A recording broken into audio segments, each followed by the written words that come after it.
Doctor Dinesh Gupta. आज एक ऐसी कंपनी में मैं जा रहा हूँ जो लोगों के लिए एक इंस्पिरेशन है।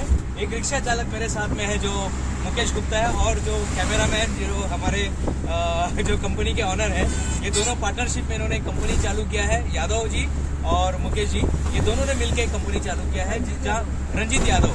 और यही इनकी कंपनी में मैं अभी विजिट करने जा रहा हूँ। मुंबई के हम लोग एक मुंबई के एक सबरबन महानगर में हम लोग अभी उपस्थित है। और काशी मेरा एक जगह है। काशी मेरा का एक रिक्शा चालक जो है, उन्होंने किस तरह से कंपनी चालू की, इसी पर हम लोग अभी देखने जा रहे हैं। ये सभी के लिए, जितने लोग हमें देख रहे हैं, लोग बोलते हैं हम कुछ करना चाहते हैं, कुछ नया शुरुआत करना चाहते हैं। मैं बस एक ही बोलना चाहता हूँ, और हम कुछ ही देर में कंपनी विजिट करेंगे तो आपको पता चलेगा। लेकिन मैं एक ही चीज बोलना चाहता हूँ, बस शुरुआत कर दीजिएगा।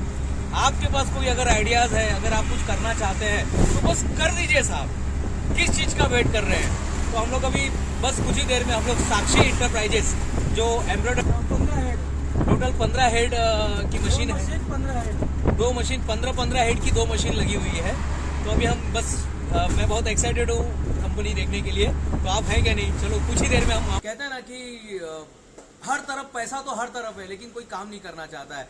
अगर जिस दिन आप काम करने की सोच ले, ठान ले, तो हर इंसान यहाँ पर कुछ ना कुछ कर सकता है। भले आप क्या करते हैं, आपका बैकग्राउंड क्या है वो महत्वपूर्ण नहीं है। आज आप क्या करने वाले वो महत्वपूर्ण है। मेरे साथ है रंजीत यादव जी हैं, इस कंपनी के फाउंडर, और उसी के साथ है मनीष गुप्ता जी, मुकेश गुप्ता जी मेरे साथ में है, जो ये कंपनी के फाउंडर है। ये कंपनी का निर्माण उन्होंने किया हुआ है।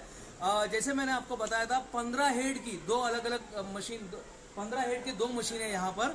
मुझे याद आता है कि जब मैंने अपने करियर की शुरुआत की थी, तो मैं कोनिंग डिपार्टमेंट में काम करता था। कोनिंग डिपार्टमेंट जो होता है जहाँ पे धागा बनता है, तो उसी तरह का ये वो तो कंपनी बहुत बड़ी थी, रेयन मैन्युफैक्चरिंग कंपनी थी, लेकिन ये उसी का एक छोटा सा पार्ट है। तो रंजीत जी नमस्ते, हमारे यूट्यूब चैनल में आपका स्वागत है। और हमें थोड़ा इस कंपनी के बारे में बताएंगे आप जरा? सर, हमने तो विचार रखा था। अच्छा, साल पहले से कुछ करें, हम लोग का जगह ना के काम ट्राई ना के। हाँ। हम लोग क्या करें? मेरे साथ में मैं आपको बताना चाहता हूँ, जकात नाका जो है बम्बई का एक बहुत प्रसिद्ध एक ऐसा जगह है जहाँ पर बहुत सारे लोगों को काम मिला था, रोजगार मिला था। लेकिन किसी कारणवश सरकारी नियमों का कुछ बदल गए। सरकारी नियम का जो नियम बदल गया, और जीएसटी हमारे देश में आ गया। और जीएसटी आने के बाद बहुत सारे अप्लाई नाके थे जो बंद हो गए। तो उसी के एक शिकार आप बोल सकते हैं, या उस तरह का एक जो बिजनेस इनका बंद हो गया। तो रंजीत यादव जी जब काम कर रहे थे अप्लाई नाके पे, तो वो दरवाजे इनका बंद हो गया। और वो दरवाजे बंद होने के बाद इनके दिमाग में एक विचार आया, अब तो कुछ करना है, आता काहीतरी करायचं है। और जब इंसान सोच लेता है कि मुझे अब कुछ करना है, तो ऊपर वाला कहीं ना कहीं उसको रास्ता दिखा देता है। अब बताइए, ये रास्ता आपको कैसे मिला? रास्ता हमारे गांव का एक रुपेश कनौजिया करके कारीगर है। थोड़ा आगे आ जाइए, थोड़ा उनको हम सुनेंगे। कारीगर है, मेरा समझ लो भाई समान है, समझ लो, गाँव का ही है मेरे। उसने आइडिया हमको दिया। उसके 12 साल का उसको मतलब काम 12 साल कर रहा था काम। मैं बड़ा मशीन डाल दो हमको।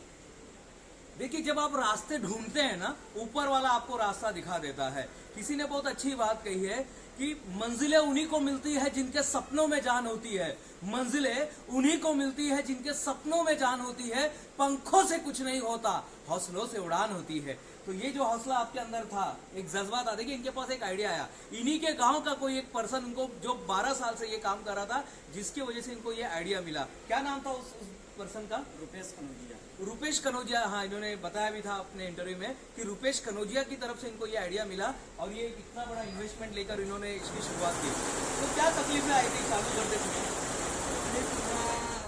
फिर हम और मेरे दोस्त मुकेश गुप्ता जी से हम लोग मीटिंग की है, भाई ऐसा ऐसा काम है। इन्वेस्ट तो आप पहले से ही जानते थे मुकेश गुप्ता को? हम साथ में जगह नाके पर साथ में 12 साल से। तो हम बोला भाई साथ में करते हैं, इन्वेस्ट ज़्यादा है, 7-8 लाख का इन्वेस्ट है, हम लोग आधा पैसा मिला। देखिए, और कितना पैसा था आपके पास जब चालू कर रहे थे? तो चालू करने में कुछ नहीं था। तो जब विचार बैठा तो हम ले लेके मतलब इन्वेस्ट किए। लोग बोलते हैं कि मुझे कुछ करना है, मेरे पास पैसे नहीं है, मेरे पास लोग नहीं है, मेरे पास सामान नहीं है, मेरे पास आइडिया नहीं, मेरे पास जगह नहीं है, मेरे पास ग्राहक नहीं है। साहब, मैं अभी भी बताता हूँ, अभी भी आपको यही बता रहा हूँ, शुरुआत कर दीजिएगा। जो रंजीत यादव जी से जो मुझे पर्सनली जो सबसे बड़ी चीज़ सीखने को मिली, वो ये है कि शुरुआत कीजिए। जब आपके दिमाग में एक विचार आता है ना, तो विचार के साथ साथ दिमाग का एक हिस्सा विचार लेके आता है और दिमाग का दूसरा हिस्सा, हमारा दिमाग दो भागों में बांटा गया है। वैज्ञानिक कहते हैं दिमाग दो भागों में बांटा गया है। एक का काम है विचार लेके आना और दूसरा दिमाग का काम है उस विचार को पूर्णता करना। तो जैसे ही इन्होंने सोचा कि मुझे अब उसको पूर्णता करना है तो आपके पास आइडिया आने शुरू हो गए। हमने विचार किया, पैसे हम देख सकते हैं, कंपनी देख सकते हैं। हाँ, देखिए सर। चलिए हम लोग थोड़ा कंपनी भी विजिट करेंगे और हम रंजीत यादव जी को भी सुनेंगे।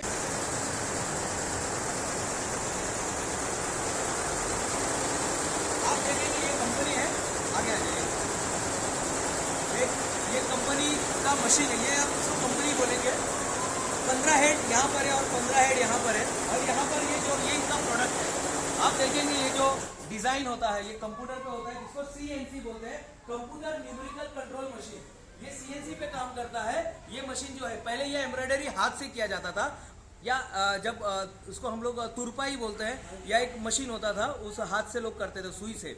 लेकिन ये जो है ये पूरा CNC computer numerical control machine, जिसके अंदर PLC प्रोग्रामेबल लॉजिक कंट्रोल। आप देखेंगे हमारे अगर इंजीनियरिंग के स्टूडेंट देख रहे हैं तो मैं आपको बताना चाहता हूं, यहाँ पे पेन ड्राइव है, ये पेन ड्राइव से कंट्रोलर है और ये कंट्रोलर क्या करता है, बाकी जो हेड है उसको वो कंट्रोल करता है। तो जो डिजाइन जैसा भी रहेगा, अगर आप एक लीव्स का डिजाइन रखेंगे तो यहाँ पे लीव्स बनेगा, अगर एक फ्लावर का रखेंगे तो यहाँ पे फ्लावर बनेगा। और सबसे बड़ी बात जो मुझे यादव सर ने मुझे बताई कि इसके अंदर 5 अलग अलग धागे लगा के आप डिजाइन बना सकते हैं। आप देखेंगे 1 2 3 4 5, तो 5 अलग अलग धागे, जैसे सफेद धागा है आप देख सकते हैं, यहाँ पे येलो कलर का है, ब्लू कलर का है, और भी अगर पिंक कलर का है और कोई कलर का धागा मिलता है तो वो भी आप यहाँ पर लगाकर उसको धागा नीचे से, हाँ धागा यहाँ पे रखा हुआ है। इस तरह का जो धागा है, इस तरह का जो धागा है ये लगाया जाता है, ये बॉबिन, जो बॉबिन बोला जाता है। अच्छा मुकेश जी आप भी थोड़ा बताइए इस कंपनी के बारे में। हमने रंजीत यादव जी को सुना, लेकिन थोड़ा आप भी बता दीजिएगा। रंजीत सर है, ठीक है, थोड़ा सा आप बता दीजिएगा कैसा आपने साहस कहाँ से आया।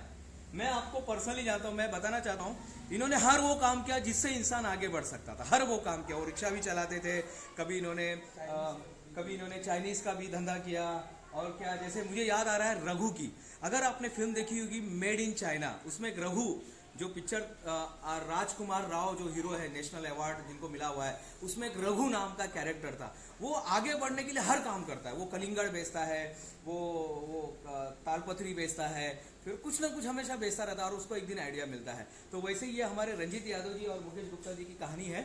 इन्होंने बहुत सारे काम करके आज यहाँ तक पहुंचे। ये भी एक ठहराव, ये इसको ठहराव नहीं बोलेंगे, ये एक उनके मंजिल का हिस्सा है। ये मंजिल नहीं है साहब, ये मंजिल का हिस्सा है। आपको ये वीडियो दिखाने का एक ही मकसद है साहब, मुझे पता है कि आपको शायद समझ में नहीं आ रहा होगा मैं क्या बात कर रहा हूँ। सिर्फ एक बात, इस पूरे वीडियो से आपको एक चीज समझना, शुरुआत कर दो। आप जो कुछ करना चाहते, कोरोना ने हमारा बहुत नुकसान किया है साहब, बहुत नुकसान किया है, लेकिन कोरोना ने हमें हिम्मत दिया है आगे बढ़ने का। कोरोना ने हमें एक मौका दिया है कुछ नया करने का। ये दो दोस्तों ने मिलकर जो कुछ किया है वो आप सभी के लिए प्रेरणा का काम कर सकती है। यहाँ पे रंजीत यादव जी को मैं फिर से धन्यवाद देना चाहता हूँ, मुकेश गुप्ता जी को मैं धन्यवाद देना चाहता हूँ। क्या कहना चाहते हैं व्यूअर्स को आप, जो हमारे तमाम ये जो चैनल है भारत के लोग और विदेश के लोग देखते हैं, उनके लिए आप क्या कहना चाहते हैं? हम कहना चाहते हैं कि सोचने से कुछ होता नहीं है, सोचो तो तुरंत कर बैठो उसको, सोचेंगे तो सोचते रह जाएंगे, कुछ होने वाला है नहीं। थोड़ा रिस्क लेना जरूरी है आज के डेट। हाँ, और भगवान ने, आपकी पढ़ाई कितनी हुई है? पढ़ाई मेरा 10 है, नहीं सुना सर। 10वीं तक है पढ़ाई, मेरा 10वीं तक। और आपका? हमारे सामने इतने सारे ग्रेजुएट करके लोग बैठे हुए, CA करके लोग बैठे, MBA, देखिए MBA करके लोग बैठे हुए, और अब अभी भी हम नौकरी की तलाशी करते हैं। रॉबर्ट कियोसाकी ने अपनी किताब लिखी है, बेस्ट सेलर किताब बनी है, किताब का नाम है रिच डैड पुअर डैड, और उसमें रॉबर्ट कियोसाकी बार बार बोलते हैं अपने बच्चों को नौकरी के लिए तैयार मत करो साहब, नौकरी देने वाला बनो। यहाँ पर कितने को लोग काम करते हैं? पहला 3 जन थे, अभी 2 जन। 2 लोग यहाँ पर, देखिए 2 लोगों का परिवार यहाँ पे फल रहा है, फूल रहा है और आगे बढ़ रहा है। मुझे तो ऐसा नहीं लगता 2 लोग, इनडायरेक्टली आप कितने लोगों को काम करते हैं, इसके लोडर होते होंगे, इसके ट्रांसपोर्ट, हाँ धागा कटिंग करने वाला, यस, धागा कटिंग का है, और धागा कटिंग 5-6 दिन लगते हैं, उनका होता है। उसके ट्रांसपोर्ट के लिए लोग लगते होंगे, लोडर उठाने के लिए, पहुंचाने के लिए, कॉल करने के लिए, मार्केटिंग। अच्छा, इसका मार्केटिंग कैसे करते हैं आप?